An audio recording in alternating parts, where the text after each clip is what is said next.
योग सूत्रम, योग सूत्र ग्रंथ में प्रथम पाद और प्रथम पाद के 17वें सूत्र का अवतरण भाष्य देखो। अथ उपायद्वयेन निरुद्ध चित्तवृत्तेः कथम उच्यते संप्रज्ञातः समाधिः इति। ठीक, थोड़ा सा शब्दों का अन्वय।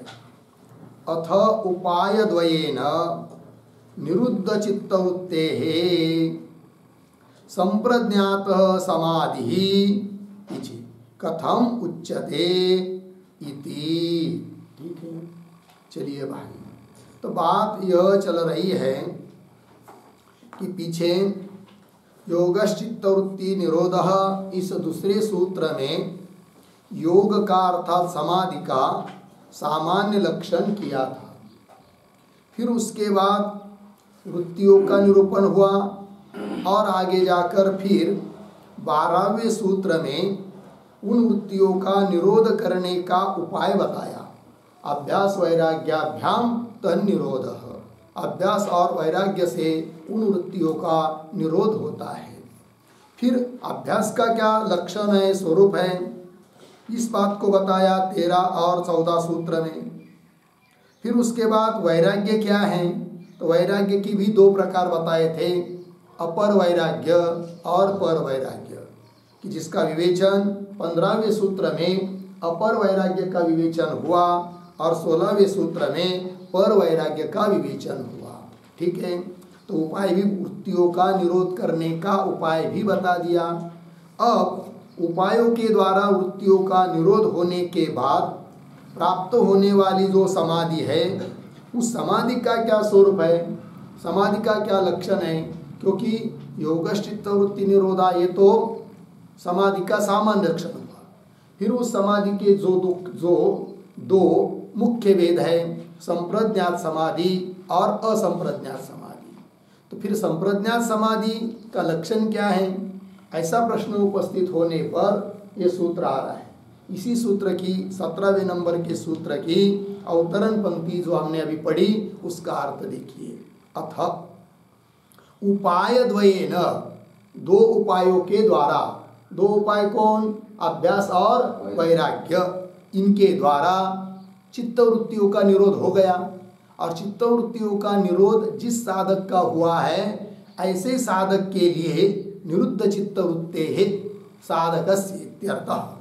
संप्रज्ञात समाधि, तो उसके लिए संप्रज्ञात समाधि कैसी होती है, कथम उच्यते, किस प्रकार की होती है, शास्त्र में कैसी कही गई है, उस बात को बता दीजिए। ऐसा यह अवतरण पंक्ति का अर्थ हुआ। फिर उसका उत्तर देने के लिए सूत्र आ रहा है, किंतु उसके पहले ये जो पंक्ति पढ़ी हम लोगों ने, अथ इत्यादि, उन शब्दों का थोड़ा सा अर्थ लिख लेते हैं हम लोग। तो लिखेंगे, प्रतीक है अथ, अथ बराबर प्रश्नार्थकम अव्ययम,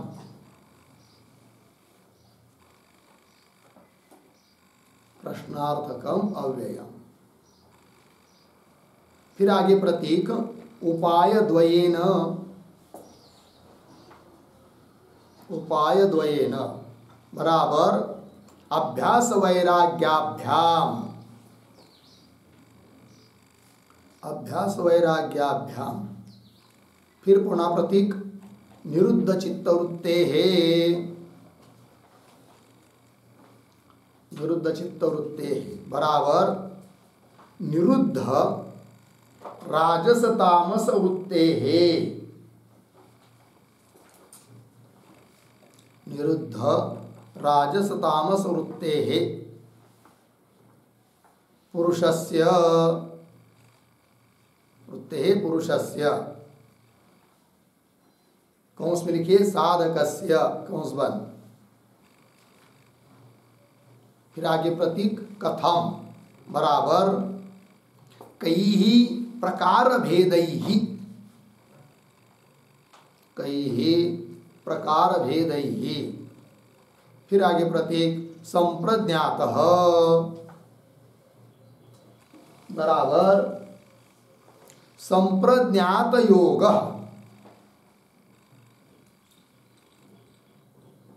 संप्रज्ञात योग बराबर संप्रज्ञात समाधि, संप्रज्ञात समाधि। फिर आगे प्रतीक उच्यते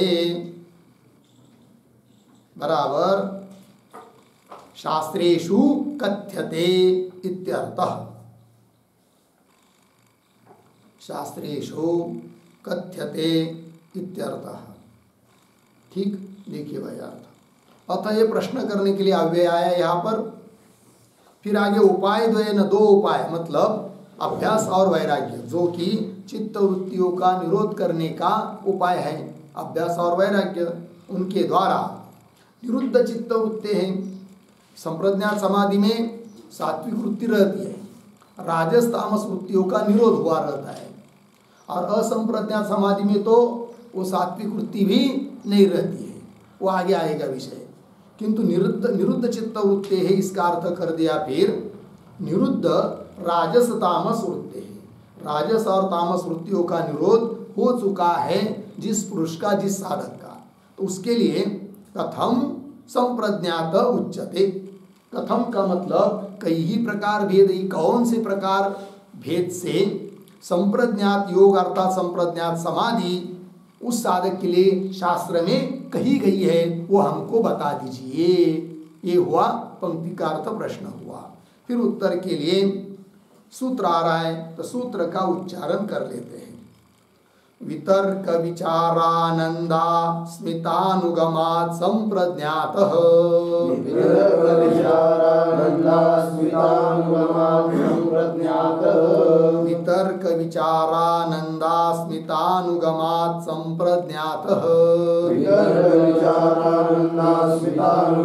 संप्रज्ञातः। ठीक है, तो वितर्क विचार आनंद अस्मिता, चार चीज। अनुगमात् संप्रज्ञात, संप्रज्ञात समाधि भवति इत्यर्थ। संप्रज्ञात समाधि होती है, ये संप्रज्ञात समाधि का लक्षण ही बन गया। तो क्या कि उस समाधि को संप्रज्ञात समाधि कहते हैं कि जिसमें अनुगम शब्द का अर्थ है साक्षात्कार या निश्चय। तो जिसमें वितर्क का, वितर्क रूप विषय का, विचार रूप विषय का, आनंद रूप विषय का और अस्मिता रूप विषय का, इन चार में से किसी भी एक विषय का जिसमें साक्षात्कार होता है अर्थात अनुगम होता है, ऐसे समाधि को कहते हैं संप्रज्ञात समाधि। सीधा सरल सूत्र का अर्थ हुआ। अब प्रश्न उपस्थित होता है कि वितर्क क्या चीज है, जो कि संप्रज्ञात समाधि का विषय बन रहा है, जिसका साक्षात्कार संप्रज्ञात समाधि में होता है। तो वितर्क क्या है, उनका विचार क्या है, आनंद क्या है, अस्मिता क्या है, इन सब की व्याख्या और अर्थ देखना पड़ेगा। ठीक है, तो चलते फिर इस सूत्र का अर्थ ही हम लोग लिख लेते हैं। तो सूत्र हुआ वितर्क विचारानंदास्मिता रूपानुगमात् संप्रज्ञात। और एक बात, तो इस ग्रंथ में हम लोगों के सामने जो ग्रंथ है उसमें अनुगमात् संप्रज्ञात ऐसा है, किंतु किसी किसी पुस्तक में थोड़ा सा पाठ भेद मिलता है। आपकी पुस्तक में भी सूत्र के ऊपर 4 नंबर का आंकड़ा देकर नीचे टिप्पणी में लिखा है वितर्क विचार आनंदास्मिता रूप, मतलब रूप यह शब्द कुछ किसी पुस्तक में है, किसी पुस्तक में नहीं है। तो जहाँ है वहाँ ठीक है, जहाँ नहीं है वहाँ भी ठीक है, क्योंकि वो पाठ भेद है। ठीक है, तो चलते फिर। तो वितर्क विचारानंदास्मिता रूपानुगमात् संप्रज्ञात। पदच्छेद कुछ विशेष नहीं, 2 ही पद है। वितर्क विचारानंदास्मिता रूपानुगमात् 1 हुआ और संप्रज्ञात 2 हुआ।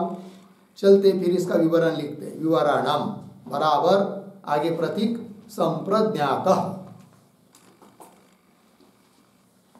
संप्रज्ञात बराबर कौंस में लिखिए सम अधिक प्र अधिक ज्ञा, सम अधिक प्र अधिक ज्ञा अधिक त कर्मणि बराबर संप्रज्ञातः,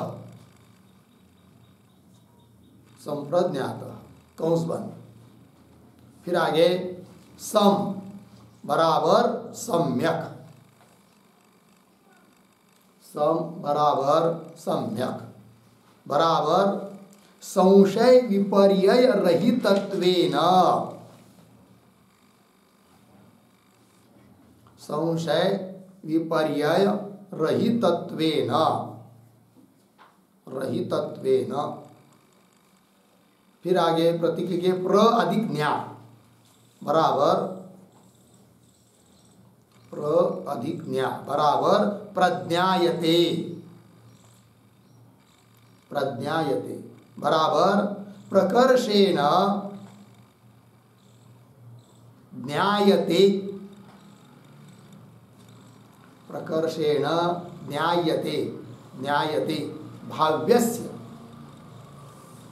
भाव्यस्य कंस में लिखिए ध्येयस्य कंस बंद, ध्येयस्य कंस बंद रूपम येन,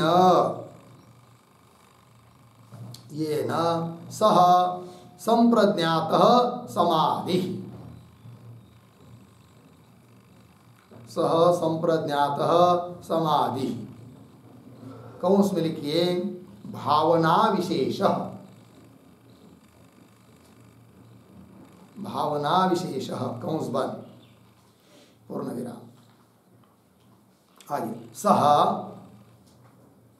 सह वितर्कादि भेदात, वितर्कादि भेदात चतुर्विदः, चतुर्विदः डैश देकर सवितर्कः, सवितर्कः सविचारः, सविचारः सानन्दः, सानन्दः सास्मितः च, सास्मितः च पूर्ण विराम। आगे भावना, भावना बराबर विषयांतर परिहारेण, विषयांतर परिहारेण चेतसी, चेतसी भाव्यस्य, भाव्यस्य बराबर ध्येयस्य, ध्येयस्य पुनः पुनः, पुनः पुनः निवेशनम, निवेशनम पूर्ण विराम। ठीक है, फिर नीचे पैराग्राफ छोड़कर सूत्रे, सूत्रे अनुगम शब्द, अनुगम शब्द प्रत्येकम संबंधनीय, प्रत्येकम संबंधनीय पूर्ण विराम। आगे वितर्कानुगमात, वितर्कानुगमात आगे विचारानुगमात, विचारानुगमात आनंदानुगमात, आनंदानुगमात अस्मिता रूपानुगमात इति, अस्मिता रूपानुगमात इति पूर्ण विराम। आगे रूप शब्द,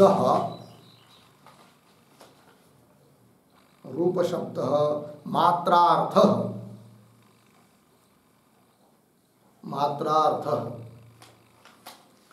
आगे वितर्कादि पूर्व धर्मत्रय, वितर्कादि पूर्व धर्मत्रय वर्जितत्व ख्यापनार्थ, वर्जितत्व ख्यापनार्थ पूर्ण विराम। तत्र, तत्र पूर्वः पूर्वः पूर्वः स्वकीय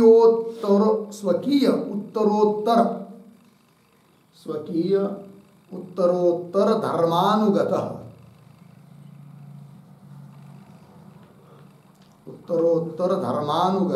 पूर्ण विराम परः तु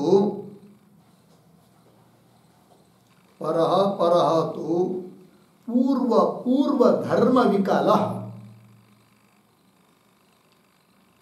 पूर्व धर्म विकलः भवति पूर्ण विराम आगे यस्माच्च एतत् धर्मचतुष्टयानुगतः एव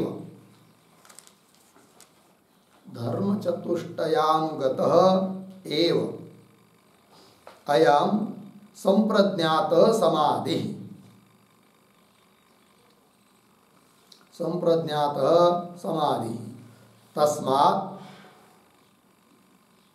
तस्मात् एतत् लक्षणम् अर्धविराम इति लक्षणार्थं सूत्रम्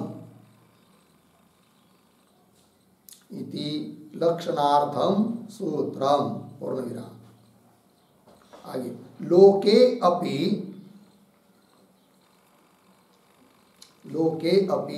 यद असाधारण धर्मानुयातः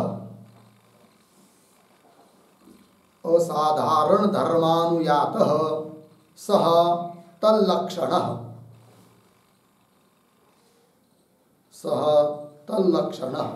अर्धविराम यथा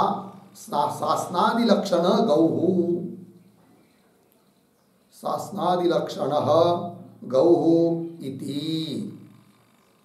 ठीक, चलिए भाई इतने का अर्थ पहले देख लेते हैं, फिर आगे बाद में लिखिए।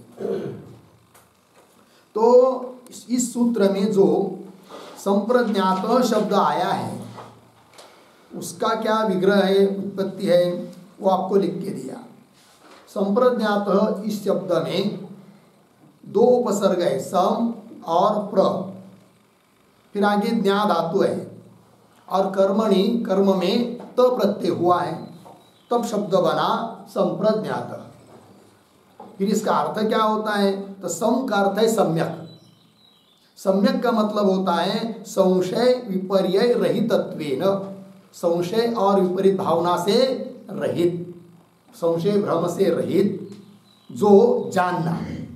प्र अधिक न्यायते प्रज्ञायते अर्थात प्रकर्षेण ज्ञायते, संशय और भ्रम से रहित यथार्थ रूप से, प्रकर्ष रूप से, विशेष रूप से जानना। लेकिन किसको, तब करे भाव्यस्य रूपम येन, भाव्य पदार्थ का, भाव्य अर्थात ध्येय, जिसका हम ध्यान कर रहे हैं, ध्यान का जो विषय है उसको, उसके रूप को विशेष रूप से, संशय और भ्रम से रहित रूप से जिसके द्वारा जाना जाता है उसके रूप को, उसको कहते हैं संप्रज्ञात समाधि। तो वो कौन ध्येय है कि जिसका साक्षात्कार इसमें होता है कि नहीं। विषय कौन कौन है उस संप्रज्ञात समाधि के, फिर वो आगे आ रहे वितर्क विचार वगैरह वगैरह। तो वही कह रहे, तो प्रकर्षेण ज्ञायते भाव्यस्य नाम ध्येयस्य रूपम येन सह संप्रज्ञातः समाधि। भावना विशेष, समाधि के लिए दूसरा एक शब्द है भावना विशेष। सह स अर्थात संप्रज्ञात समाधि, वितर्क आदि भेदात, उसके विषय चार होने के कारण विषय भेद से वह संप्रज्ञात समाधि चार प्रकार की हो जाती है। ठीक है ना, वही लिखा सह नाम समाधि वितर्क आदि भेदा चतुर्विध। वो कौन ही चार प्रकार, तो सवितर्क संप्रज्ञात, सविचार संप्रज्ञात, सानंद संप्रज्ञात, सास्मित संप्रज्ञात। सवितर्क मतलब वितर्क सहित, वितर्क को लेकर, वितर्क रूप विषय को लेकर जो समाधि हो रही है, चित्तवृत्तियों का निरोध हो रहा है, उसको कहेंगे सवितर्क संप्रज्ञात समाधि। इसी प्रकार विचार की सहायता से जो चित्तवृत्तियों का निरोध हो रहा है उसको कहेंगे सविचार संप्रज्ञात समाधि, सानंद उसी प्रकार सानंद आनंद सहित आनंद से युक्त संप्रज्ञात समाधि और अस्मिता से युक्त संप्रज्ञात समाधि, चार हुए। फिर अभी आया था समाधि कोई कह दिया भावना विशेष, लेकिन क्या है वो भावना, तो वो करे विषयांतर परिहारेण, जैसे ध्येय के आकार वृत्ति को बनाया, फिर अन्य विषय उस वृत्ति में न आने देना, तो विषयांतर परिहारेण, विषयांतर परिहार अन्य विषयों का परिहार पूर्वक चित्त में भाव्यस्य नाम ध्येयस्य पुनः पुनः निवेशन, पुनः पुनः उस चित्त वृत्ति को ध्येयाकार बनाना, अन्य विषय उसमें न आने देना, इसी का नाम है भावना विशेष। यही है समाधि। ठीक है जी, क्योंकि सभी वृत्तियों का निरोध हो गया, राजस तामस वृत्तियों का निरोध हुआ, केवल ध्येयाकार सात्विक वृत्ति रह गई, अतः ये समाधि है, संप्रज्ञात समाधि। फिर विषय भेद से उसके चार भेद हो जाते हैं, है कि नहीं, वो अब आपको कह दिया सवितर्क वगैरह। आगे चलिए, अब सूत्र में जो अनुगम पद आया है अनुगमात, वो अनुगम पद का अन्वय प्रत्येक के साथ करना है, तो वितर्क के साथ, विचार के साथ, आनंद के साथ, अस्मिता के साथ, तब क्या क्या शब्द बन जाते हैं, तो सूत्रे अनुगम शब्द प्रत्येकम संबंधनीय, प्रत्येक के साथ जोड़ना है उसको, तब शब्द बनेंगे वितर्कानुगमात संप्रज्ञात समाधि भवति, विचारानुगमात संप्रज्ञात समाधि भवति, आनंदानुगमात संप्रज्ञात समाधि भवति, अस्मितानुगमात संप्रज्ञात समाधि भवति, यह अर्थ। अब कुछ पुस्तक में रूप शब्द है, अस्मिता रूपानुगमात, तो जहाँ नहीं है वहाँ कोई बात नहीं, किंतु जहाँ पर रूप यह पाठ है उसका क्या अर्थ होगा भाई, तो रूप शब्द यहाँ पर मात्रार्थ, केवल केवल अर्थ में, मात्रार्थ में, मतलब क्या होगा फिर वो आगे स्पष्ट होने वाला है। तो वितर्कादि पूर्व धर्म त्रय वर्जित तत्व ख्यापनार्थ रूप शब्द मात्रार्थ, मतलब वो अस्मिताख्य अस्मितानुगमा सास्मिता नाम की जो संप्रज्ञात समाधि है उसमें वितर्क, विचार और आनंद, ये तीनों धर्मों से वो रहित है, ये इसका अर्थ है। इस बात को बताने के लिए रूप पद आया है, ठीक है कि नहीं। तो वितर्कादि पूर्व धर्म त्रय वर्जितत्व ख्यापनार्थ, ठीक है कि नहीं, क्योंकि अभी आगे बताए जाने वाला है। वितर्क नाम की जो समाधि है उसके अंतर्गत विचार, आनंद, अस्मिता भी आ जाते हैं, तो वितर्क को लेकर चार, और विचारानुगमात अर्थात सविचार नाम की जो संप्रज्ञात समाधि है उसमें पूर्व का धर्म नहीं है, सवितर्कता उसमें नहीं है, किंतु आगे के जो उसमें है वो आगे लिख के दे रहा है कि देखिए, तत्र पूर्व स्वकीय उत्तरोत्तर धर्मानुगत, वो जो चार है कि नहीं सूत्र में, कौन कौन, वितर्क, विचार, आनंद, अस्मिता। तो पूर्व हो गए वितर्क, उसके पर हो गया विचार, उसके पर हो गया आनंद, उसके पर हो गया अस्मिता। तो ये जो चार है, तो पूर्व जैसे विचार लिया तो विचार के पूर्व हुआ कौन, वितर्क, और पर हुआ कौन, आनंद और अस्मिता। तो पूर्व पीछे का स्वकीय उत्तर धर्मानुगत, स्वकीय उत्तर अपने से जो उत्तर है, अपने से जो आगे वाला है उस धर्म से अनुगत है पूर्व वाला, अर्थात वितर्क नाम की जो समाधि होगी कि नहीं, वो उसके आगे वाले जो तीन है उससे अनुगत है, उससे युक्त है। कौन, वितर्क नाम की संप्रज्ञात समाधि, अर्थात वितर्क का ही विषय जिसका ऐसी संप्रज्ञात समाधि, सवितर्क संप्रज्ञात समाधि में वितर्क भी आ गया, विचार भी आ गया, आनंद भी आ गया, अस्मिता भी आ गया, किंतु उसमें मुख्य रूप से रहेगा वितर्क, गौण रूप से रहेगा विचार, आनंद और अस्मिता, ये समझना है। फिर उसके आगे समझ लीजिए विचार रूप विषय को लेकर जो संप्रज्ञात समाधि है, जिसको कह दिया सविचार संप्रज्ञात समाधि, उसमें क्या, तो सविचार नाम की जो संप्रज्ञात समाधि उसमें कौन कौन विषय रहेंगे, तो वो स्वयं और उसके आगे वाले, तो विचार भी उसमें रहेगा, अनुगत है, आनंद भी अनुगत है, अस्मिता अनुगत है। किंतु उस विचार सविचार नाम के संप्रज्ञात समाधि में उसके पूर्व वाला नहीं है। कौन है पूर्व में? वितर्क। वो वितर्क रूप विषय विचार सविचार नाम के संप्रज्ञात समाधि में नहीं है, किंतु आगे वाले दो है। इसी प्रकार आगे का भी लगा लेना भाई। तो जो आनंद सानंद नाम की संप्रज्ञात समाधि है उसमें तो अस्मिता भी आ जाती है आगे वाली, किंतु पीछे वाले वितर्क और विचार नहीं आते हैं। भाष्य में भी ये बात आने वाली है। और आगे जो अस्मिता सास्मित नाम की जो संप्रज्ञात समाधि है उसमें स्वयं अकेला है, क्योंकि उसके आगे और कुछ नहीं है, और पीछे वाले तो उसमें आते नहीं है। और इसी बात को बताने के लिए रूप पद आया, मात्रार्थ, अस्मिता रूप अनुगमात, ऐसा आया है ना।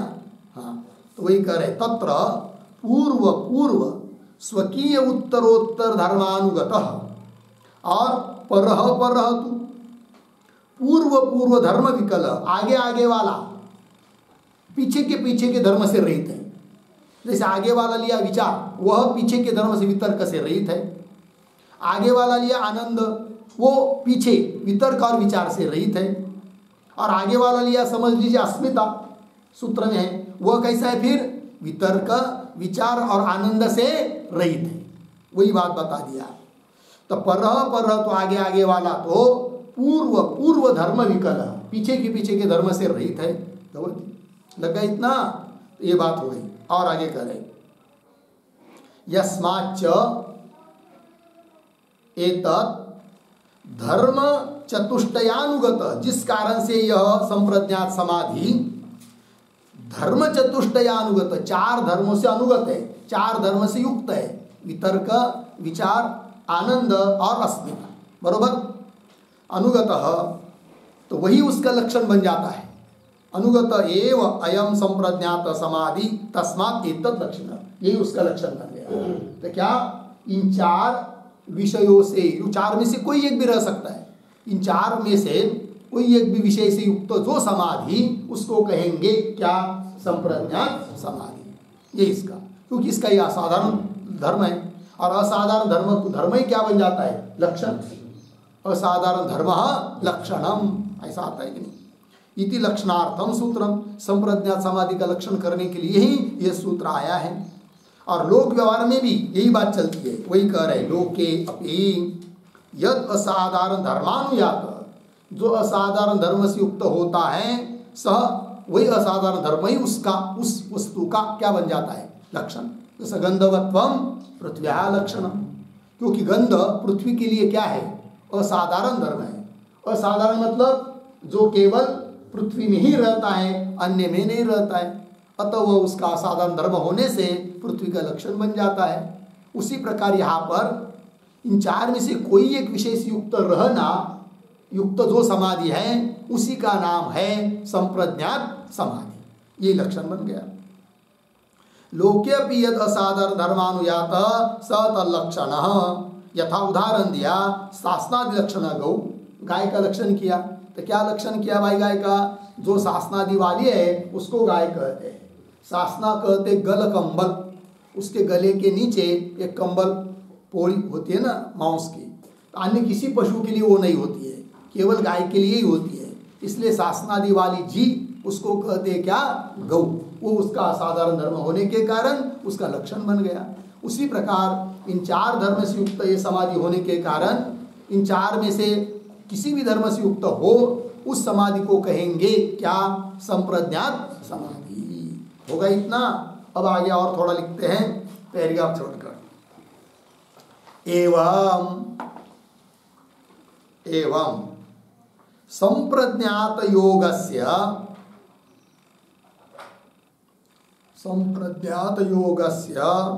चत्वारि अंगानि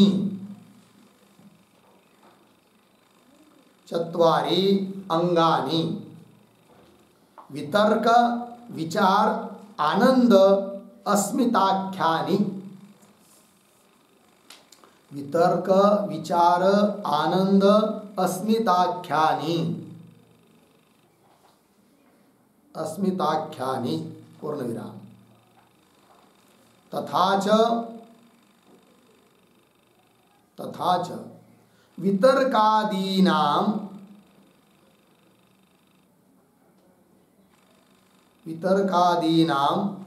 चतुर्णाम अन्यतमस्य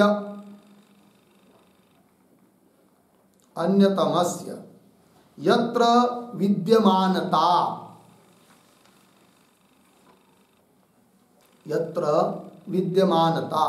तत्र तद अंगी संप्रज्ञातः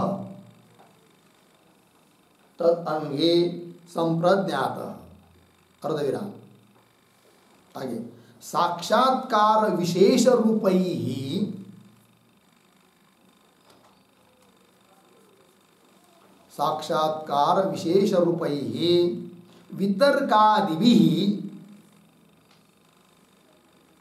वितर्कादिभिः एव ज्ञापकैः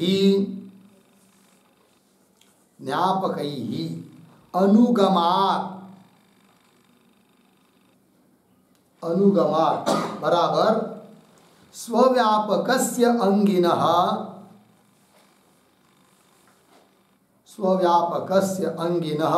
निश्चयात् संप्रज्ञातः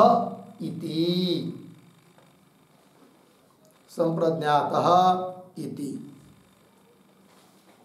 फिर पैराग्राफ छोड़कर आगे तत्र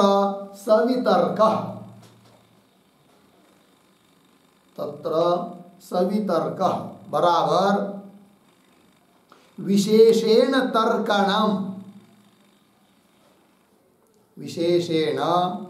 तर्कणम बराबर अवधारणम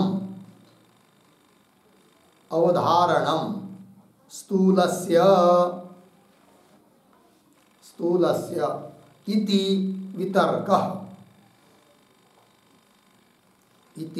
वितर्कः अर्धविराम। तेन सह कृतः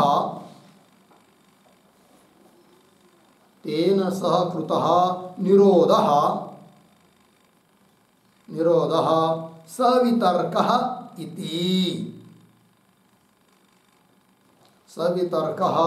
इति पूर्णविराम। आगे सवितर्क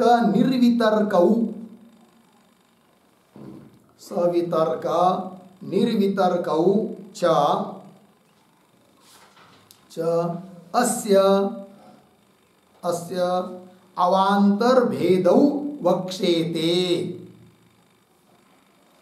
अवान्तर्भेदौ वक्ष्येते पूर्णविराम। तथा च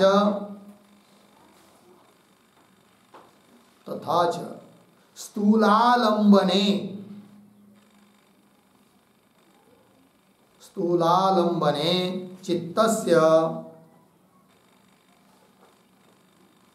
चित्तस्य एकाग्रता संपादिका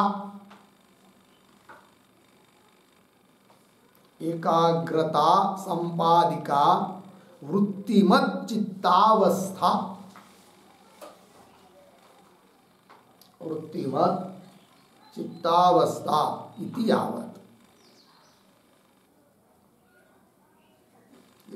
पूर्णविराम। यथा ही प्राथमिकः धानुष्कः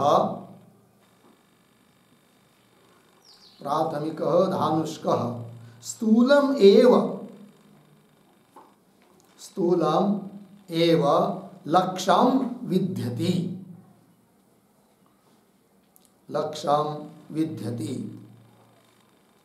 अर्धविराम।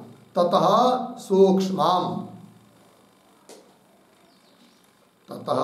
सूक्ष्मम् इति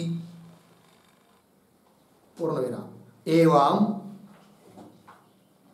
एवं प्राथमिकः योगी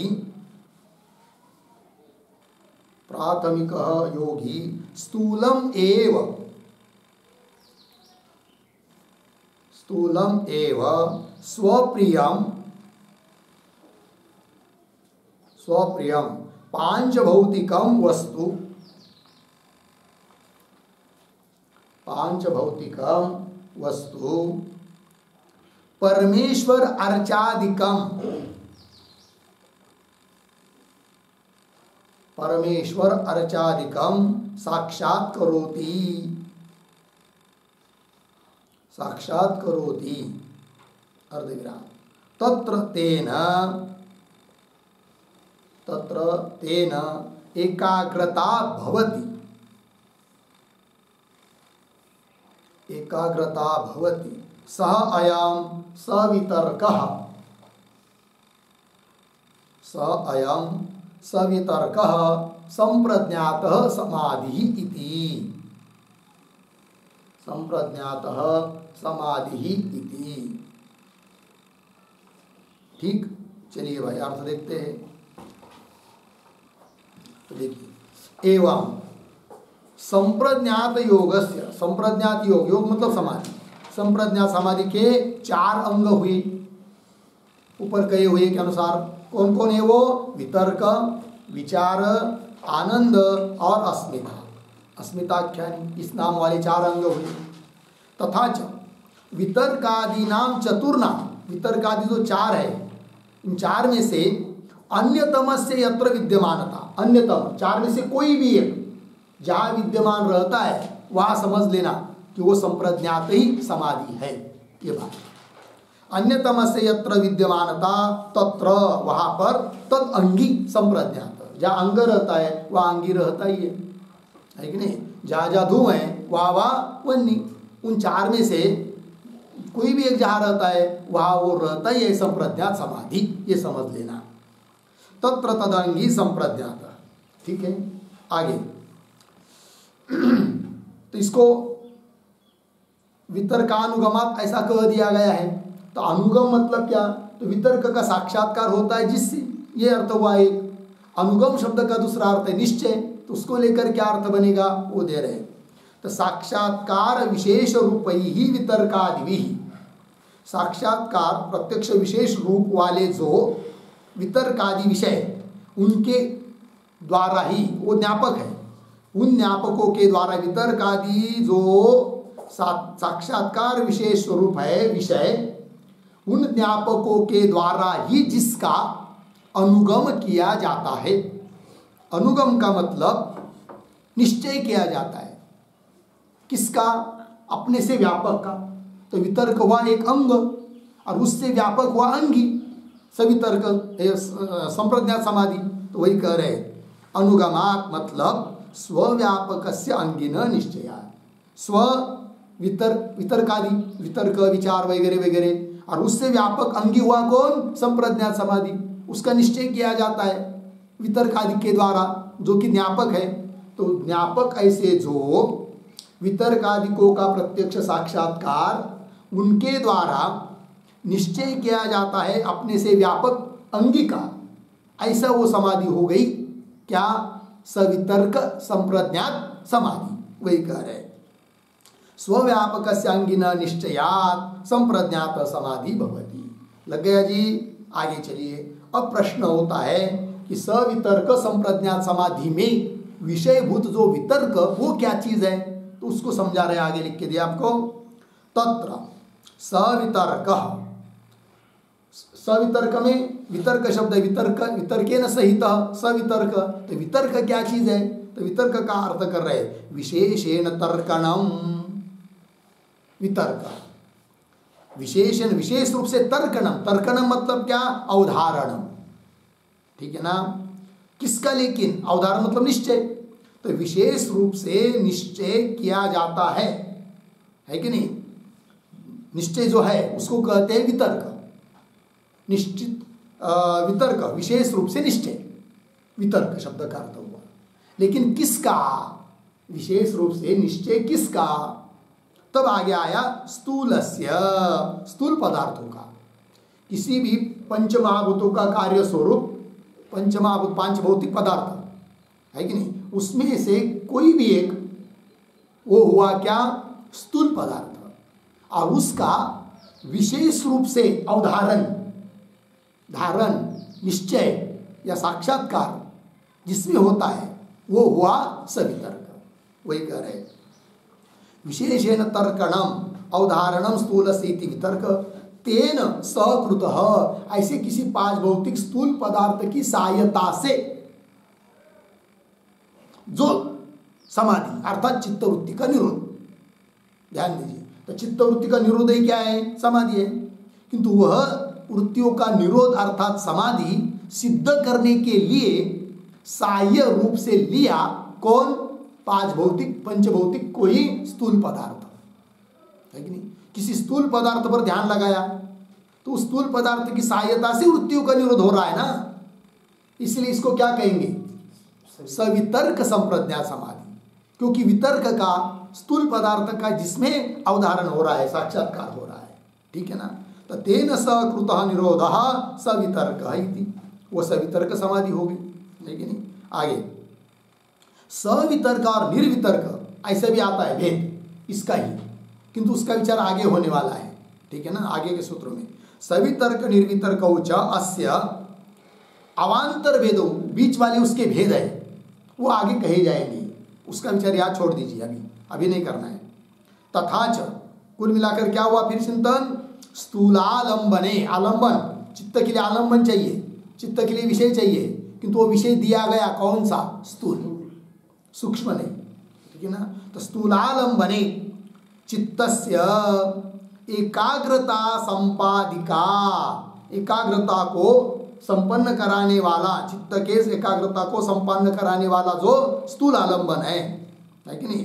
एकाग्रता संपादिका ऐसा जो वृत्ति मत चित्तावस्था, वृत्ति से युक्त जो चित्त की अवस्था, वही है संप्रज्ञात समाधि, कि जिसमें स्थूल किसी पदार्थ का आलंबन लेकर चित्त वृत्तियों का निरोध किया गया है। ऐसे उस वृत्ति वाली जो चित्तावस्था, चित्त की स्थिति, वही है संप्रज्ञात समाधि, सवितर्क संप्रज्ञात समाधि। चित्तस्य एकाग्रता संपादिका वृत्तिमत चित्तावस्था इति यावत्। आप उसको समझा रहे जरा दृष्टांत देखकर। यथा ही प्राथमिक धानुष्क स्थूलमेव लक्ष्यम विद्यति, कोई धनुष्य बाण चलाना सीखना चाहता है तो उसको कहेंगे प्राथमिक धानुष्क, नया नया है। किंतु उसको यदि कहेंगे बिल्कुल कोई सूक्ष्म पदार्थ पर उसको ध्यान लगाकर उसको बाण मारने के लिए कहेंगे तो उसको वो क्या, उसका धनुष्य कला वो सिद्ध नहीं होगी। फिर उसके लिए क्या करना पड़ता है? पहले उसको स्थूल आलंबन देना पड़ता है। देखो भाई एक दीवार है, इसके ऊपर ये इतना बड़ा एक कोई चित्र लगा हुआ है और उसको आप क्या करो? धनुष्य मारो। तो स्थूल में अब लक्ष्य लग गया, उसका लक्ष्य उसका स्थूल हो गया। फिर उसको बाण मारा तो सिद्ध हो गया। फिर उससे छोटा कर दिया और छोटा कर दिया और छोटा कर दिया, ऐसा सूक्ष्म विषय पर भी फिर वो धनुष्य चला सकता है। पहले यदि उसको सूक्ष्म विषय देंगे तो धनुष्य चला नहीं पाएगा, नहीं सीख पाएगा। उसी प्रकार यहाँ पर भी है। तो प्राथमिक धानुष का स्थूलम एवं लक्ष्य विद्यति ततः सूक्ष्म, उसके बाद सूक्ष्म सूक्ष्म सूक्ष्म में चला जाता है। एवं इसी प्रकार प्राथमिक योगी अब समाधि करना चाहता है, योग करना चाहता है, योग मतलब समाधि करना चाहता है, और उसको पहले ही अत्यंत सूक्ष्म विषय देंगे तो भाग जाएगा, नहीं करेगा, घबराएगा, भय लगेगा, उसको छोड़ देगा वो। फिर उसके लिए क्या करना पड़ता है? पहले स्थूल आलंबन देना पड़ता है। फिर स्थूल आलंबन में कुछ बहुत दीर्घ काल तक उसका अभ्यास हो गया, फिर उससे आगे सूक्ष्म सूक्ष्म सूक्ष्म करते करते करते करते आगे जाना पड़ता है, ठीक है। तो वही कर एवं प्राथमिक योगी स्थूलम एवं स्वप्रियम, स्थूल भी विशेष हो और वो भी उसका कैसा हो? उसके लिए प्रिय हो। अप्रिय विषय में ध्यान नहीं लगा पाएगा वो, है कि नहीं। किसी के लिए प्रिय कोई हो सकता है, किसी के लिए प्रिय कोई हो सकता है। अर्थात कोई सूर्य भगवान का ध्यान करता हो, कोई चंद्र का, कोई शिव का, कोई विष्णु का, कोई भगवान कृष्ण का, या कोई और देवी देवता का या शालिग्राम का ध्यान करता है तो वो भी समाधि है, क्योंकि उस आलम्बन को लेकर अन्य चित्त वृत्तियों का निरोध हो रहा है। केवल उस ध्येयाकार चित्त वृत्ति हो रही है ना। समझ लीजिए भगवान कृष्ण की मूर्ति को ध्यान कर रहे, मूर्ति का ध्यान कर रहे, तो अन्य वृत्ति तो नहीं हो रही घटपट आकार, तो उन वृत्तियों का निरोध हुआ और केवल ध्येयाकार वृत्ति हुई तो वो भी समाधि है। किंतु वो समाधि कौन सी हो जाएगी? सवितर्क समाधि। क्योंकि उस समाधि का जो आलंबन है, विषय है, ध्येय है, वो कैसा है? स्थूल है कि नहीं? हाँ, फिर स्थूल को करते करते करते करते फिर सूक्ष्म सूक्ष्म में जाना पड़ता है। ठीक है कि नहीं? वही कह रहे हैं, स्थूलम एवं स्वप्रियम पांच भौतिकम वस्तु, या कोई मूर्ति न हो तो कोई चिन्ह हो सकता है, जैसे त्राटक वगैरह करते हैं कि नहीं, बिंदु के ऊपर ध्यान करते हैं, ऐसा भी हो सकता है। तो पांच भौतिकम वस्तु जो कि परमेश्वर अर्चादिकम, परमेश्वर की पूजा वगैरह, कोई पूजा ही ले लेता है, पूजादिकम साक्षात करोति, उस पर ध्यान लगाता है, उसका साक्षात्कार प्रत्यक्ष करता है कि नहीं? तत्र तेन एकाग्रता भवति, उससे एकाग्रता हो जाती है, अर्थात अन्य वृत्तियों का निरोध हो जाता है, तो वो भी समाधि है, किंतु अत्यंत स्थूल समाधि है, जिसका नाम है यहाँ पर योग शास्त्र में सवितर्क संप्रज्ञात समाधि, सबसे पहली अवस्था। ठीक है, स्वयं सवितर्क संप्रज्ञात समाधि। अब लग गया सवितर्क संप्रज्ञात समाधि क्या है? फिर आगे चलिए, पैराग्राफ छोड़कर आगे थोड़ा लिखते हैं। एवं सविचार, एवं सविचार बराबर विशेषेण चरणम, विशेषेण चरणम सूक्ष्म वस्तु पर्यंतम, सूक्ष्म वस्तु पर्यंतम इति विचार, इति विचार अर्धविराम। तेन सहकृतः, तेन सहकृतः निरोधः, निरोधः सविचारः इति, सविचारः इति पूर्णविराम। आगे सविचार निर्विचारौ, सविचार निर्विचारौ अस्य एव, अस्य एव अवांतर भेदौ वक्ष्येते, अवांतर भेदौ वक्ष्येते पूर्णविराम। तथा च, तथा च स्थूलम विहाय, स्थूलम विहाय सूक्ष्म आलंबने, सूक्ष्म आलंबने चित्तस्य, चित्तस्य एकाग्रता संपादिका, एकाग्रता संपादिका वृत्तिमत, वृत्तिमत चित्तावस्था, चित्तावस्था इति यावत्, इति यावत् पूर्णविराम। आगे यथा, यथा सूक्ष्म कारणभूत, सूक्ष्म कारणभूत, आगे डैश देकर प्रकृति महत्, प्रकृति महत् अहंकार, अहंकार पंच तन्मात्रा इंद्रियादीन, पंच तन्मात्रा इंद्रियादीन सूक्ष्म पदार्थान, सूक्ष्म पदार्थान लक्षीकृत्य, लक्षीकृत्य तत्र, तत्र चित्तैकाग्रता भवति इति, चित्तैकाग्रता भवति इति पूर्णविराम। फिर नीचे पैराग्राफ छोड़कर एवं सानंदः, एवं पैराग्राफ छोड़कर आगे एवं सानंदः बराबर सूक्ष्म पदार्थान अपि, सूक्ष्म पदार्थान अपि विहाय, विहाय इंद्रियाणाम, इंद्रियाणाम सात्विकतया, सात्विकतया तत्कारणीभूतः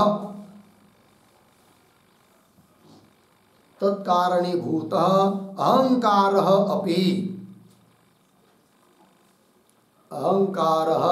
अपि सत्वप्रधानः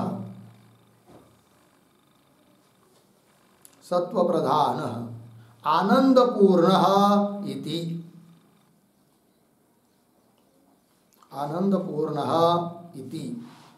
आनंदे एव लक्ष्ये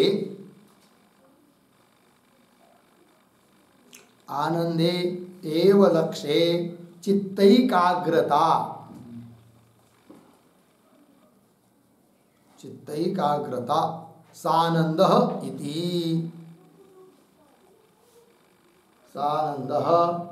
पूर्णविराम। सानंदस्य अवान्तर भेदः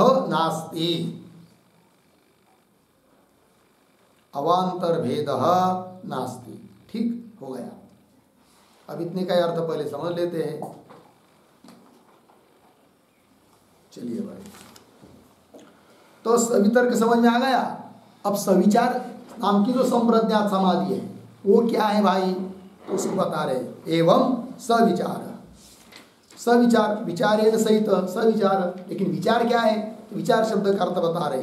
विशेषेण चरणम सूक्ष्म वस्तु पर्यंतम इति विचार। विशेष रूप से सूक्ष्म वस्तु पर्यंत जाना, जाना अर्थात सूक्ष्म पदार्थों का साक्षात्कार विशेष रूप से हो जाता है, वो हो जाती है क्या, वही हुआ विचार। और उस विचार को लेकर उन सूक्ष्म पदार्थ रूप आलंबन को लेकर जो चित्तवृत्तियों का निरोध हो रहा है उसको कहेंगे क्या, सविचार नाम की सवितर्क समाधि। अब चित्त के लिए आलंबन दिया, विषय दिया, किंतु स्थूल नहीं, सूक्ष्म कोई विषय दिया, पंच तन्मात्रा आदि कोई भी। तो सूक्ष्म विषय में चित्त को जब लगाया तो उस विषय को लेकर वृत्ति का प्रवाह चल रहा है, अन्य वृत्तियों का निरोध हुआ, किंतु सूक्ष्म पदार्थ जो है वही यहाँ पर है क्या, विचार। वही देखिए पंक्ति, विशेषेण चरणम, विशेष रूप से जाना, कहा तक सूक्ष्म वस्तु पर्यंतम, सूक्ष्म वस्तु पर्यंत तक विशेष रूप से जाना, चित्त वृत्तियों को ले जाना, वही है विचार। ठीक है। तेन सकृतः, उस सूक्ष्म पदार्थ की सहायता से जो निरोध किया जाता है वृत्तियों का, उसका नाम है सविचार संप्रज्ञात समाधि। फिर उस सविचार की दो भेद हो जाते, आगे आएगा। सविचार निर्विचार अस्य एव अवान्तर भेद, उसकी पोट भेद है, अवान्तर भेद है, जिसका विचार आगे होगा। अवान्तर भेदो वक्ष्यते। तथा च स्थूलम विहाय, और स्पष्ट कर रहे, स्थूल को छोड़कर, स्थूलम विहाय सूक्ष्म आलंबने, सूक्ष्म का आलंबन करने में चित्तस्य, चित्त की जो एकाग्रता संपादिका वृत्तिमत चित्तावस्था, चित्त की एकाग्रता को संपादन कराने वाली जो वृत्ति सहित चित्त की अवस्था है, वृत्ति से युक्त चित्त की अवस्था है। अभी निर्वृत्तिक चित्त नहीं हुआ है, वृत्ति रहित चित्त होगा वह संप्रज्ञा समाधि में। ये संप्रज्ञा समाधि का विषय चल रहा है। तो वृत्तिमत चित्तावस्था वही है सविचार नाम की संप्रज्ञात समाधि। यथा उदाहरण स्पष्ट कर रहे कि भाई सूक्ष्म कौन है, तो पंच महाभूत हो गए स्थूल, और उस पंच महाभूतों का कारणभूत जितने हैं वो हो गए सूक्ष्म।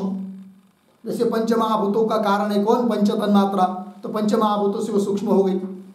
और उस पंच तन्मात्राओं का कारण है कौन, अहंकार, अहंकार का कारण है कौन, महत, महत का कारण है प्रकृति। इस प्रकार सूक्ष्म सूक्ष्म सूक्ष्म होते जाते हैं, सूक्ष्म सूक्ष्मतर सूक्ष्मतम आदि आदि।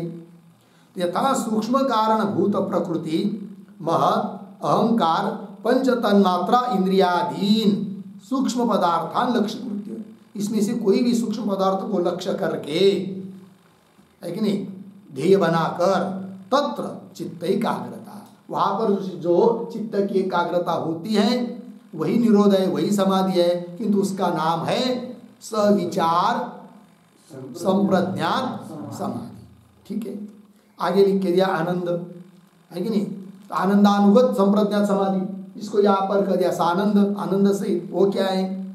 आगे देखिए, सूक्ष्म पदार्थान अपि विहाय, अभी सूक्ष्म पदार्थ को भी छोड़ दिया, फिर किसको लिया आलम्बन के रूप में? तो बता रहे सूक्ष्म पदार्थान अपि विहाय, है कि नहीं? तो इंद्रियाणाम सात्विकतया, इंद्रिया क्या है? सात्विक है, क्योंकि प्रकाशक होने से सात्विक है। और इंद्रिया यदि सात्विक है तो उन इंद्रियों का कारणभूत जो अहंकार, वो भी क्या होगा? सात्विक। तो तत्कारणीभूत, इंद्रियों का कारणीभूत जो अहंकार अपि सत्व प्रधान, और जो सत्व प्रधान होता है, सत्व गुण प्रधान होता है, वो आनंद पूर्ण होता है। ठीक है ना, ये नियम है। तो आनंद पूर्ण इति, इस प्रकार आनंदेव लक्ष्य। अब लक्ष्य कौन है? चित्त का ध्यान का विषय कौन है? आनंद है, कोई सूक्ष्म पदार्थ भी नहीं है। तो अहंकार आदि को उपलक्षण करके जो आनंद, वो आनंद को अब विषय बनाया है कि नहीं? तो आनंद एवं लक्ष्य, आनंद रूप लक्ष्य में चित्त एकाग्रता, चित्त की एकाग्रता हो रही है। अतः उस समाधि को कहेंगे क्या? सानंद संप्रज्ञात समाधि। ठीक है ना, आगे आगे की अवस्था है, वितर्क के आगे वाली अवस्था विचार हो गई, उससे आसानंद, उससे अस्मिता, फिर आगे और असंप्रज्ञात समाधि तक जाना है, उससे आगे जाना है। ठीक है, चलिए। आनंदेव लक्ष्ये चित्तैकाग्रता सानंद इति। तो सानंदस्य अवान्तर भेद नास्ति। जैसे सवितर्क से सवितर्क निर्वितर्क, है कि नहीं? सविचार निर्विचार, अवान्तर भेद बताए ना, जिसका विचार आगे होने वाला है। उस प्रकार सानंद का अवान्तर भेद नहीं है। तो सानंदस्य अवान्तर भेद नास्ति। इतनी बात हो गई भाई। आगे चलिए, और आगे लिखते हैं पुनः पैराग्राफ छोड़कर, एवं सास्मितः, एवं सास्मितः बराबर तादृश आनंदम अपि विहाय, तादृश आनंदम अपि विहाय कारणीभूता बुद्धि, कारणीभूता बुद्धि आत्मना सह, आत्मना सह एकात्मा इव तिष्ठति, एकात्मा इव तिष्ठति अर्धविराम। तत्र तत्र तयोः संयोगः एव, तत्र तयोः संयोगः एव अभेदावभासकः, अभेदावभासकः अर्धविराम। तादृश, तादृश एकात्मकता अभिधानायाम, एकात्मकताभिधानायाम संयोगात्मिकायाम,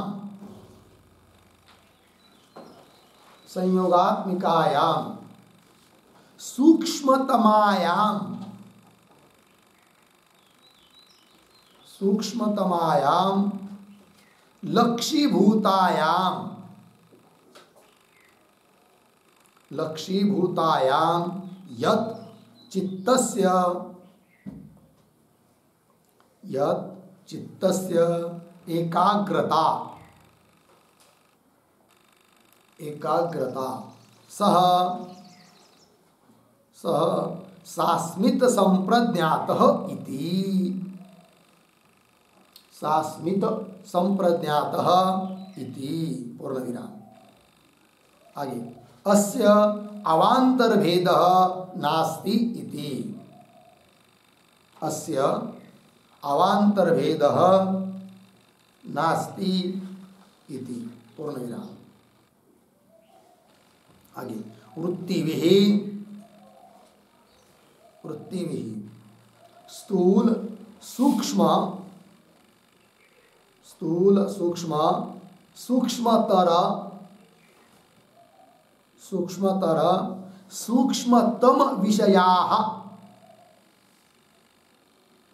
सूक्ष्मतम विषयाः सम्यक् सम्यक् लक्ष्यतया प्रज्ञायन्ते लक्ष्यतया प्रज्ञायन्ते यत्र योगे सः संप्रज्ञातः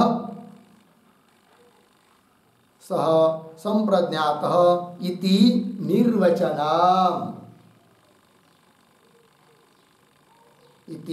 निर्वचनम् कंस में लिखिए लक्षणम कंस बंद पूर्ण विराम। ठीक है, देखिए भाई अर्थ एवं सास्मित अस्मितेन सहित सास्मित संप्रज्ञात समाधि वो क्या चीज है उसको बता रहे हैं। एवं सास्मित मतलब तादृश आनंदम अपि विहाय, जो सानंद नाम की संप्रज्ञात समाधि थी ना, उसमें आनंद था आलंबन विषय, उसको भी छोड़कर तादृश आनंदम अपि विहाय, फिर उसका भी कारणभूत कारणीभूता बुद्धि, उस आनंद के लिए भी कारणीभूत है कौन? बुद्धि। और बुद्धि अलग चीज है, पुरुषार्थ आत्मा अलग चीज है, किंतु दोनों भिन्न भिन्न होने पर भी दोनों के भिन्नता का ज्ञान नहीं है, घुल मिलाकर व्यवहार हो रहा है बुद्धि के साथ पुरुष का, तो दोनों को एक समझना यही है अस्मिता। ठीक है ना? तो अभी पुरुष का ध्यान हो रहा है किंतु बुद्धि से युक्त पुरुष का ध्यान हो रहा है, इसलिए इस समाधि को कहेंगे क्या? सास्मिता संप्रज्ञात समाधि। वहां भी रुकना नहीं, हम लोगों को आगे बढ़ना है कि नहीं? आगे आएगा विषय, देखिए फिर तादृशम आनंदम अपि विहाय कारणीभूता बुद्धि आत्मना सह, आत्मा के साथ पुरुष के साथ एकात्मा इव तिष्ठति, एक जैसी एक होकर रह रही है। समझ में नहीं आ रही अलग अलग है करके, बुद्धि अलग है और पुरुष अलग है करके भेद समझ में नहीं आता है। सभी जितने भी दुनिया के लोग सभी क्या एक रूप से व्यवहार करते हैं, अत्यंत स्थूल तो शरीर को लेकर ही व्यवहार कर रहे हैं ना, है कि नहीं? किंतु जो शास्त्र संस्कारी है वो थोड़ा समझता है कि भाई शरीर आदि के पंच महाभूतों का कार्य है, हम नहीं है, इससे अलग मैं हूँ, किंतु मैं अलग हूँ तो कौन हूँ? तो साक्षात ब्रह्म तत्व को, पुरुष तत्व को भी नहीं जान पा रहा है, अहंकार या किसी बुद्धि को लेकर स्वयं को अलग समझ रहा है, उपाधि को ले उपाधि सहित, है कि नहीं? किंतु वहां भी रुकना नहीं है, किंतु ध्यान करते करते वहां तक पहुंच गया, फिर उस समाधि को कहेंगे क्या?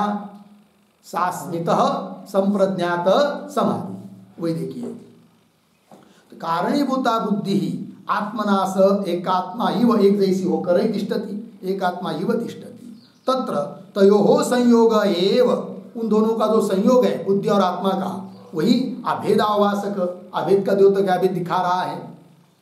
तादृश एकात्मकता अभिधानायाम, उस एकात्मता यही है अभिधान नाम जिसका, ऐसी जो अस्मिता है कि नहीं, अभिधानायाम उसी को कह रहे, वो क्या है? संयोगात्मिका है, सूक्ष्मतम है, ऐसी जो लक्षीभूत है अस्मिता, अस्मिता एक रूपता, एक रूप जैसे।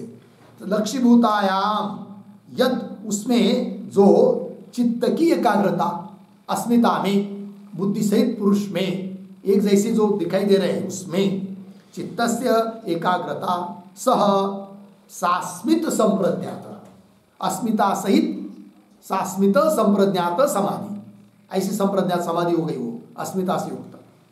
चौथी इति लग गया, और फिर आगे करे इसका भी अवंतर भेद नहीं है। आगे वृत्ति भी, वृत्तियों के द्वारा स्थूल, सूक्ष्म, सूक्ष्मतर, सूक्ष्मतम, है कि नहीं? चार हुआ कि नहीं? पहले सबसे पहले वितर्क में हुआ स्थूल, फिर विचार में सूक्ष्म, फिर आनंद में सूक्ष्मतर, फिर अस्मिता में सूक्ष्मतम। तो वृत्ति भी स्थूल, सूक्ष्म, सूक्ष्मतर, सूक्ष्मतम विषयाः सम्यक, अच्छी तरह से, संशय विपर्य से रहित रूप से, लक्ष्यतया प्रज्ञायन्ते, वृत्तियों के द्वारा अच्छी तरह से लक्ष्य के रूप में जाने जा रहे हैं विषय, वो विषय जो कि वृत्तियों के द्वारा अच्छी तरह से लक्ष्य के रूप में जाने जा रहे विषय वो कैसे है भाई? तब कह दिया स्थूल, सूक्ष्म, सूक्ष्मतर और सूक्ष्मतम क्रमशः इस प्रकार के वो विषय है। इस प्रकार के विषय वृत्तियों के द्वारा अच्छी तरह से जाने जा रहे यत्र योगे, जिस समाधि में, उस समाधि का नाम है संप्रज्ञात समाधि। हो गया जी। आगे चलिए, पैराग्राफ छोड़कर और थोड़ा लिखते हैं आगे। तत्र तत्र प्रथमः सवितर्कः, प्रथमः सवितर्कः सुसिद्धः सन्, सुसिद्धः सन् एव उत्तराणां त्रयाणां, उत्तराणां त्रयाणां जनकः भवति, जनकः भवति। पूर्ण विराम। आगे सविचारः तु, सविचारः तु सुसिद्धः सन्, सुसिद्धः सन् उत्तरयोः द्वयोः, उत्तरयोः द्वयोः जनकः भवति, जनकः भवति। पूर्ण विराम। आगे सानन्दः, सानन्दः सुसिद्धः सन्, सुसिद्धः सन् तदुत्तरस्य, तदुत्तरस्य एकस्य जनकः भवति, एकस्य जनकः भवति। पूर्ण विराम। आगे पूर्वत्रय विशिष्ट, पूर्वत्रय विशिष्ट चतुर्थः सास्मितः, सास्मितः परवैराग्य द्वारा, परवैराग्य द्वारा तदुत्तरस्य, तदुत्तरस्य असंप्रज्ञातस्य, असंप्रज्ञातस्य साधकः, साधक कंस में लिखिए जनकः कंस बंद भवति, भवति अर्धविराम। न तो साक्षात, न तो साक्षात साधकः, साधकः वृत्ति अविरोधित्वात्, वृत्ति अविरोधित्वात् इति बोध्यम्, इति बोध्यम्। ठीक है, अर्थ देखिए भाई। अब वो चार प्रकार बताए संप्रज्ञात समाधि के, उस चार में से प्रथम जो सवितर्क नाम का संप्रज्ञात समाधि है वह सुसिद्ध सन, अच्छी तरह से सिद्ध होने पर ही क्या होगा? होने पर ही सुसिद्ध सन एव उत्तराणाम त्रयाणाम जनक भवति। आगे तीन को क्रमशः उत्पन्न कर सकता है। फिर आगे सवितर्क अच्छी तरह से सिद्ध हुआ, फिर उसके बाद सविचार, उसका अभ्यास करने लगे। वो भी जब अच्छी तरह सिद्ध होता है तब आगे वाले को उत्पन्न करता है। तो वही कह रहे हैं सविचार तु सुसिद्ध सन, अच्छी तरह सिद्ध होने पर उत्तरयो द्वयो, आगे वाले दोनों को, आगे सानंद और असास्मित दोनों को, दोनों का जनक होता है। फिर उसके बाद सानंद नाम का जो संप्रज्ञात समाधि है वो जब अच्छी तरह से सिद्ध होता है तब उसके आगे वाला जो एक है सास्मित उसको उत्पन्न करता है, एकस्य जनक भवति। फिर आगे चौथा जो है सास्मित, वो कैसा हुआ? पहले तीन से विशिष्ट हुआ, तो पूर्वत्रय विशिष्ट चतुर्थ अर्थात सास्मित नाम का संप्रज्ञात समाधि। पहले तीन से विशिष्ट, सवितर्क, सविचार और सानंद से विशिष्ट। जो सास्मित नाम का संप्रज्ञात समाधि, वो क्या करता है? फिर पर वैराग्य को उत्पन्न करता है, जिसकी व्याख्या पूर्व में हो चुकी है। फिर पर वैराग्य को उत्पन्न करके असंप्रज्ञात समाधि को उत्पन्न करता है। सीधा असंप्रज्ञात समाधि को उत्पन्न नहीं कर सकता है, क्योंकि सास्मिता में भी, सास्मिता नाम की जो संप्रज्ञात समाधि है उसमें भी वृत्ति है कि नहीं? वृत्ति का विरोधी नहीं है वो। और असंप्रज्ञात समाधि उसको कहते हैं जिसमें कोई वृत्ति नहीं है, और वृत्तियों का निरोध के लिए कारण वैराग्य है। इसलिए पर वैराग्य के द्वारा ही सास्मिता नाम की संप्रज्ञात समाधि असंप्रज्ञात समाधि को उत्पन्न करेगी, डायरेक्ट नहीं। वही कह रहे हैं पूर्वत्रय विशिष्ट चतुर्थ सास्मित पर वैराग्य द्वारा तदुत्तरस्य असंप्रज्ञातस्य साधकार्थ जनक भवति। न तो साक्षात, साक्षात नहीं, क्यों? न तो साक्षात साधक, क्यों? वृत्ति अविरोधित्वात्, वृत्ति का वो विरोधी नहीं है। सास्मिता नाम की संप्रज्ञात समाधि वृत्तियों का विरोधी नहीं है, जबकि असंप्रज्ञात समाधि में कोई भी वृत्ति नहीं रहनी चाहिए, और वृत्तियों का विरोधी वैराग्य है। अतः बीच में पर वैराग्य आ जाता है कि किसके बीच में? सास्मिता नाम की संप्रज्ञात समाधि और आगे होने वाली असंप्रज्ञात समाधि, दोनों के बीच में आया है कौन? पर वैराग्य। ये बात तो वृत्ति अविरोधित्वात् इति बोध्य हो गया जी। चलिए अब थोड़ी सी एक दो अलग अलग आकृति निकालते हैं, फिर पाठ बंद करेंगे। तो लिखेंगे प्रकृति,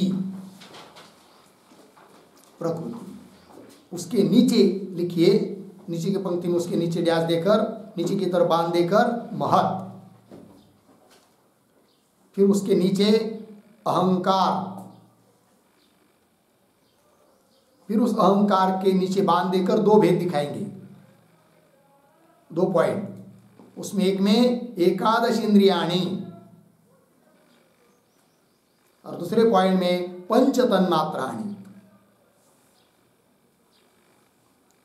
फिर पंच तन्मात्राओं से नीचे की तरफ बांध देकर पंच स्थूल भूतानि, पंच स्थूल भूतानि। ठीक है जी। तो ये जो पंच स्थूल भूतान लिखा ना, तो उसके आगे कौंस में लिखिए स्थूल विषयाः, स्थूल विषयाः, कौंस बंद। और पंचतन मात्राणि, इसके आगे कौंस में लिखेंगे सूक्ष्म विषयाः।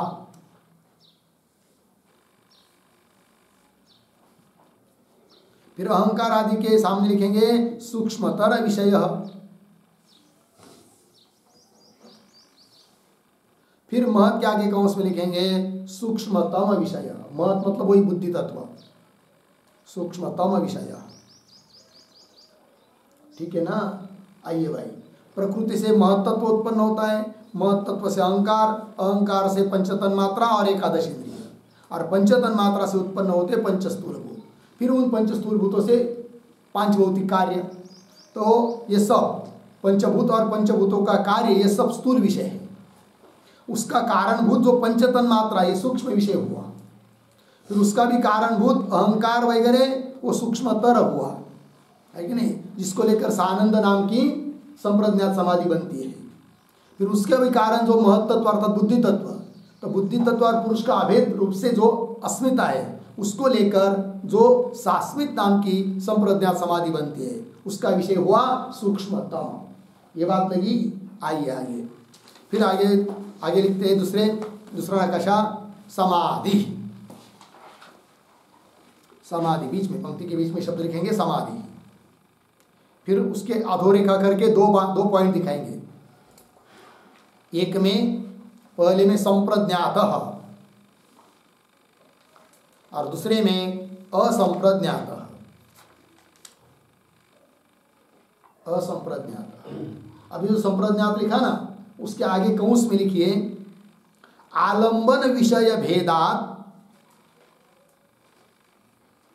आलंबन विषय भेदात संप्रज्ञात समाधि, संप्रज्ञात समाधि चतुर्विधः भवति, चतुर्विधः भवति, कौंस बंद। ठीक। अब संप्रज्ञात समाधि के नीचे थोड़ा सा बाण खींचकर फिर अधोरेखा देकर नीचे आड़वी रेखा, फिर उसके 4 पॉइंट दिखाइए, संप्रज्ञात समाधि के 4 पॉइंट। नंबर 1 में वितर्कानुगतः, वितर्कानुगतः। नंबर 2 पर विचारानुगतः, विचारानुगतः। नंबर 3 पर आनंदानुगतः। फिर नंबर 4 में अस्मितानुगतः, अस्मितानुगतः। ठीक, अभी जो वितर्कानुगत है ना, उसके नीचे लिखिए स्थूल विषय, कौंस में, कौंस बंद, स्थूल विषय। और विचारानुगत इसके नीचे लिखिए कौंस में सूक्ष्म विषय, कौंस बंद। फिर आनंदानुगत इसके नीचे कौंस में लिखिए सूक्ष्मतर विषय, सूक्ष्मतर विषय, कौंस बंद। फिर अस्मितानुगत इसके नीचे लिखिए सूक्ष्मतम विषय, सूक्ष्मतम विषय, पूर्ण विराम, कौंस बंद। हो गया जी, सरल स्पष्ट है। हाँ? तो संप्रज्ञा समाधि की 4 भेद हुए, वितर्कानुगत, विचारानुगत, आनंदानुगत, अस्मितानुगत। ठीक है ना। हाँ, जिसको इस सवितर्क समाधि, सविचार, सानंद, सास्मित भी कह सकते हैं। ठीक है, बस अब ये सूत्र का विचार हुआ। अब इस सूत्र के ऊपर जो भाष्य है उसका विचार हम लोग कल करते हैं। ओम पूर्णमदः पूर्णमिदं पूर्णात् पूर्णमुदच्यते पूर्णस्य पूर्णमादाय पूर्णमेवावशिष्यते। ओम शांति शांति शांति। शंकरं शंकरा